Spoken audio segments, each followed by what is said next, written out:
I've never wanted to be pregnant. I didn't even know if I wanted to have children. Then we got pregnant and I had mixed feelings. I knew then I wanted to be a mother, but I still didn't want to put my body through pregnancy. I've never been maternal. There's also been some friction with those close to me because there's others in our life that have been trying for months prior to us to get pregnant. Our due dates ended up being very close together. It was initially met with a lot of animosity, anger, and hurtful words that essentially took those few months of early pregnancy away from us.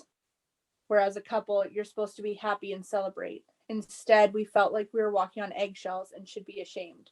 We ended up having completely different pregnancy experiences, the other with complications, and mine was very healthy and normal.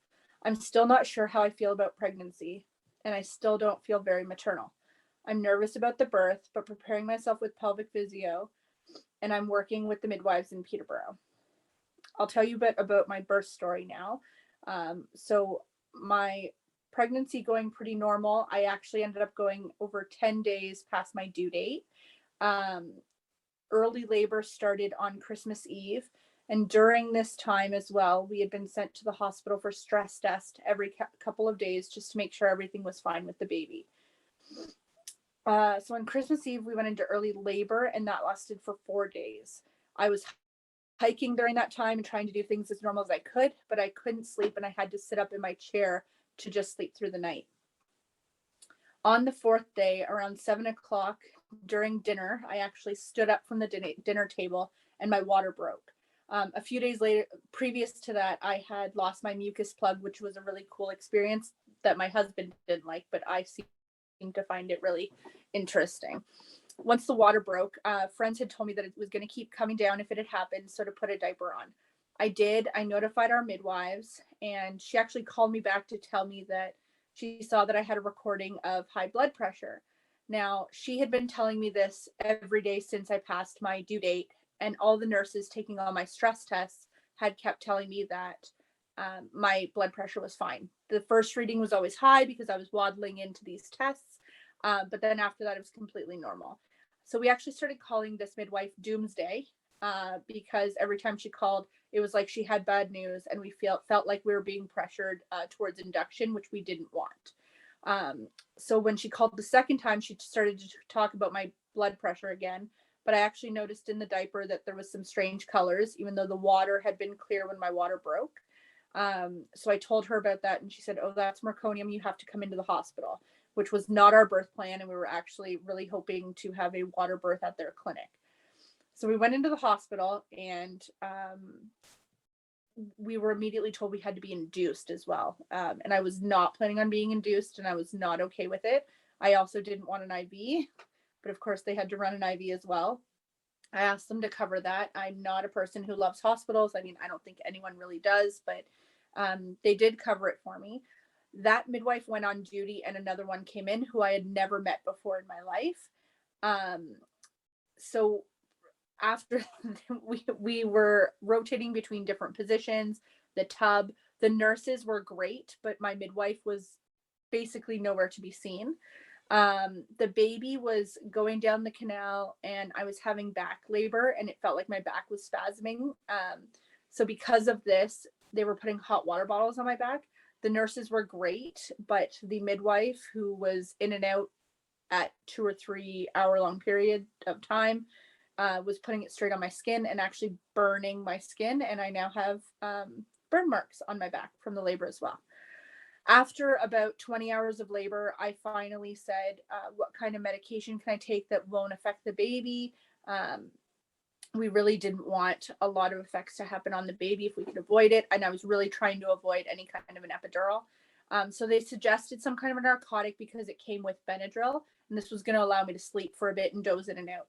I was also using the tub a lot. And like I said, all the positions, a lot of standing positions.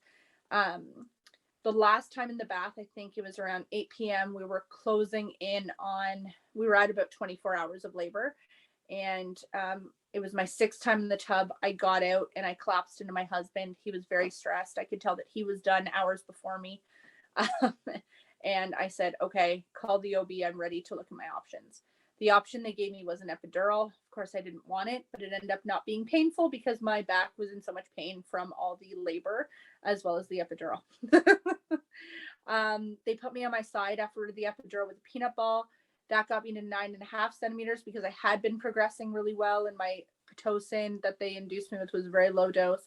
But at 9.5, they saw that I was asynclitic, so that meant that the baby's head was on an angle, and told me I had to go into a C-section. Long story short, it was 30 hours of labor. We gave birth to a very healthy baby boy, and had his heart rate not stayed steady throughout that whole experience, we probably would have moved to a C-section earlier, but we were lucky that he was very healthy. In terms of breastfeeding, we have tried to breastfeed him, and he is a breastfed baby. I thought we would be supplementing with formula, and we did in the beginning in the hospital. I really had never been one to want to breastfeed. It's not something that feels natural to me, or especially before being a mother.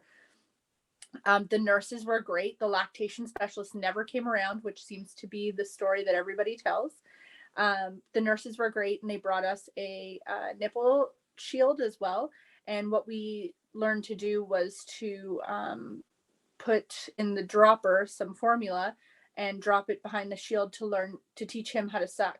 And it actually worked almost right away. The latch, the hold was a whole different story. And we actually settled on the football hold. It's his favorite. It works for me. But now what that's done is every time I go to breastfeed him now, and he's 2 months old today, it's a grand operation of setting up pillows on every side of me to get him comfortable as well as myself. We are not supplementing anymore. We stopped after about a week and a half, 2 weeks. But there's been some scares with supply. I got married last weekend because of COVID. We had to elope last year. We got married last weekend. I decided I wanted to have some alcohol so that I'd be pumping for the weekend. And I had lots of supply in the freezer to feed the baby with. Unfortunately, what that meant was a couple days afterwards, my supply got very low because I'd been pumping for a couple days. The baby got used to bottle feeding.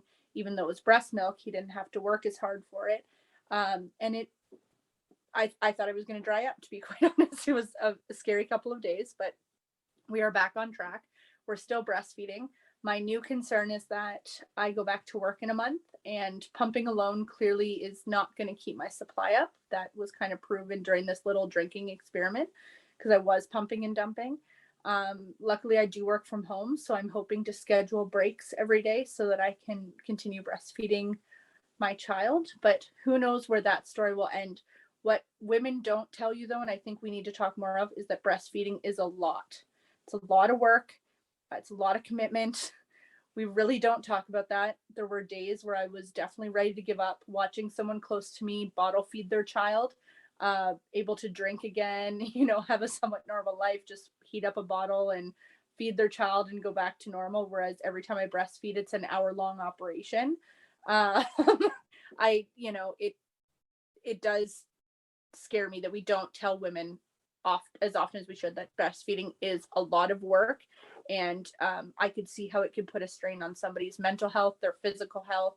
So I think we should talk about that more as women. And I don't know where my journey will end. We're hoping to go to 9 months to a year, but we'll have to see. I've been astonished with how resilient my body is during pregnancy. I'm able to eat gluten again, and I'm not usually able to eat gluten. And I'm still careful on the amounts, but I'm able to eat it. My body has really adapted well to all the changes during pregnancy. And I guess I've been shocked at how nimble I still am. I'm starting to get to the end of my pregnancy, so I'm a little more uncomfortable, but I've never had a moment where I just looked at myself in disgust. There's been a lot of self-acceptance going on. My husband is struggling with the physical changes, though, and I'm a little nervous to have my belly button pop, and I'm almost at that stage.